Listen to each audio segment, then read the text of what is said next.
8 மணி நேர வேலை, 8 மணி நேர உறக்கம், 8 மணி நேர ஓய்வுன்னு சொல்கிறோம். இப்போ நீங்கள் ஓய்வு உறக்கம்னு பொதுவாக பார்த்தா எல்லாருக்குமே வந்து ஒரே இதுவாக தான் இருக்கும்.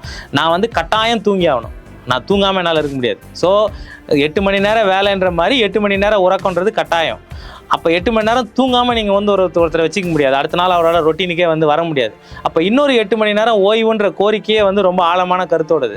ஸோ நான் என்ன ரிலாக்ஸ் பண்ணிக்கிறதுக்கான ஒரு ஏரியா வேணும். நான் வந்து என்னுடைய மனம் வந்து ஒரு குறிப்பிட்ட விஷயத்தில் மட்டுமே போயிட்டே இருந்ததுன்னா நான் வந்து டிப்ரெஸ் ஆவேன், அல்லது வந்து ஓவராக அதில் ரியாக்ட் பண்ண ஆரம்பிச்சிருவேன். ஸோ அதுக்கு நீங்கள் கட்டுப்படணும்னு சொன்னாலே நான் என்னுடைய சிந்தனையை வந்து டைவெர்ட் பண்ணணும்.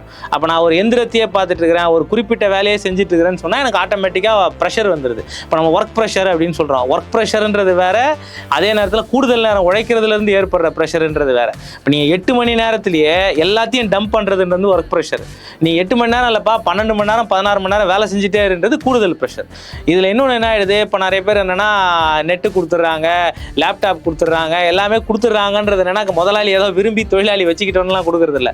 24 ஹவர்ஸ் வந்து அவர் வந்து வேலை செய்கிறதுக்கு அலர்ட்டாக இருக்கணும். நீங்கள் ஒர்க் ஃப்ரம் ஹோம்ன்றதான் பார்த்தீங்கன்னா ஆஃபீஸுக்கு போயிட்டாலாச்சும் 8 மணி நேரம் 10 மணி நேரம் திரும்ப வந்துடுறோம். பட் இங்கே போனால் என்னன்னா எப்போ கேட்டாலுமே நீங்கள் வந்து அதுக்கு ஆன்சரபிள்.